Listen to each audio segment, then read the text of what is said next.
운행구입니다. 맨날 꽃이나 예쁜 풍경 같은 것만 그리다가 좀 낯선 걸 하나 그리기로 했습니다. 그냥 낯설기만 한 게 아니라 너무 안 예쁜 거라 그려보려고 시도조차 하지 않은 재활용 쓰레기를 그립니다. 예전에 누군가 쓰레기도 그림으로 그려놓으면 아름답게 보인다라는 말을 한 적이 있었습니다.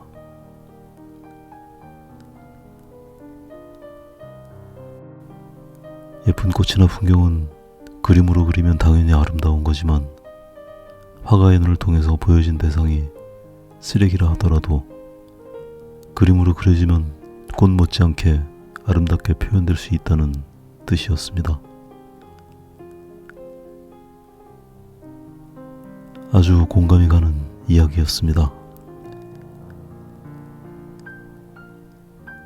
마당에 핀 꽃이나 버려진 종이 쓰레기에 서로 다른 햇빛이 비추는 건 아닙니다.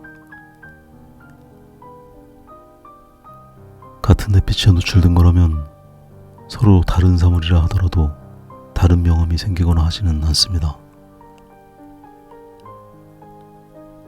꽃이나 풍경을 그릴 땐 특별히 깨끗한 물감으로 그리거나 쓰레기는 쓰다 남은 물감으로 그리는 것도 아닙니다.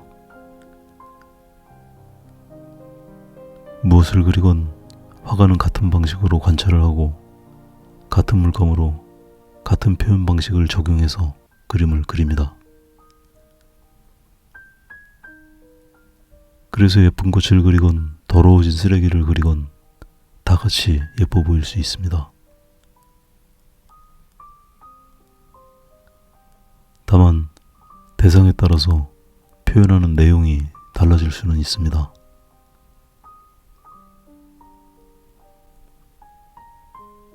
꽃을 그릴 땐 당연히 화사함이나 깨끗하고 투명함 같은 걸 강조한다면 쓰레기는 손때 묻고 찌그러지고 함부로 널브러져 쌓여있는 무질서함을 표현합니다.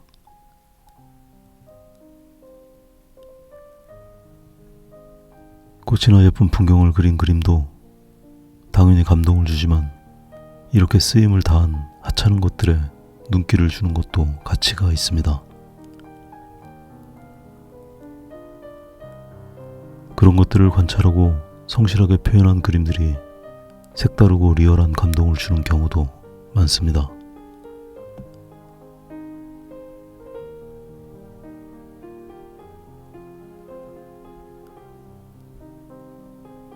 영상 맨 앞에 잠깐 보여드렸던 곳은 저희 동네 재활용품 집화장입니다.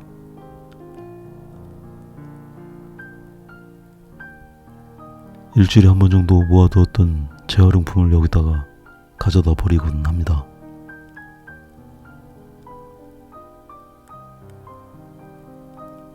온 동네 재활용품이 한 곳에 모이다 보니 늘 산처럼 쌓여 있습니다.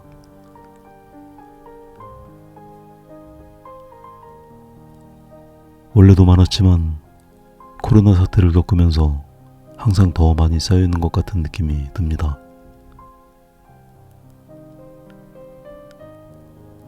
우리나라 사람들이 워낙 배달에 익숙해 있는 생활이기도 했지만 코로나를 겪으면서 물건을 인터넷으로 구매하는 비중이 더 많아져서 그런 것 같습니다.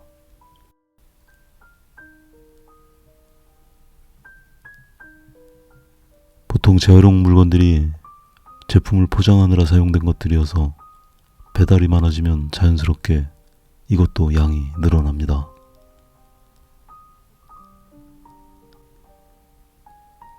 어떨 때는 혼자 들기 버거울 만큼 많은 양의 종이 박스나 플라스틱 같은 걸 들고 가다 보면 이래도 되나 하는 생각이 들기도 합니다. 내가 버리는 것만도 이렇게나 양이 많은데 나만 이러는 것도 아니고 모든 사람이 이렇게 버려대면 도대체 그 양이 어느 정도일지 가늠조차 되지 않습니다.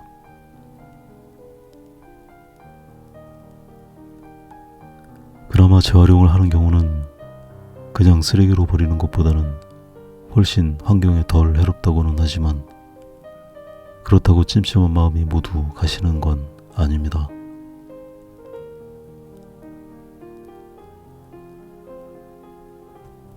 어떨 때는 나만 그런 것도 아닌데 죄책감까지 가질 필요는 없다고 스스로의 생각을 눌러놓지만 저 밑에서부터 스멀스멀 불편한 게 올라오는 건 어쩔 수가 없습니다.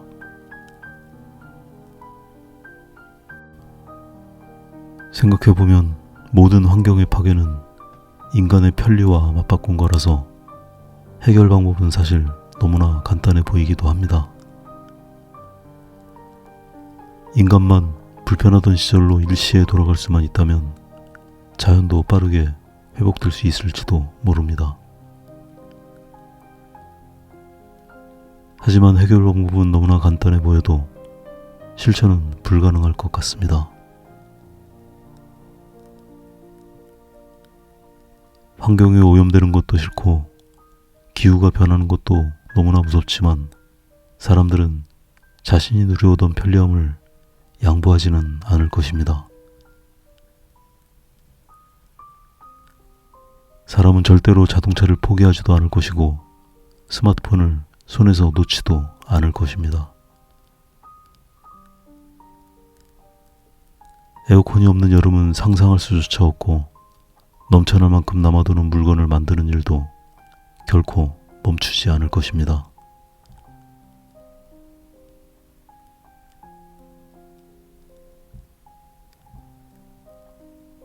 요 며칠 뉴스에 올여름이 역대급 더위가 올 거라고 또 겁을 주고 있습니다.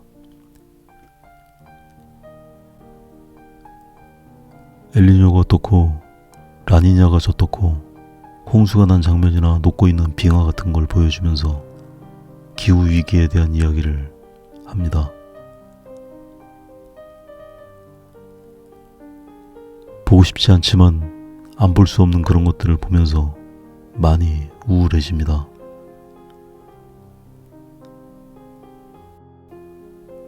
오늘은 여기까지 하겠습니다.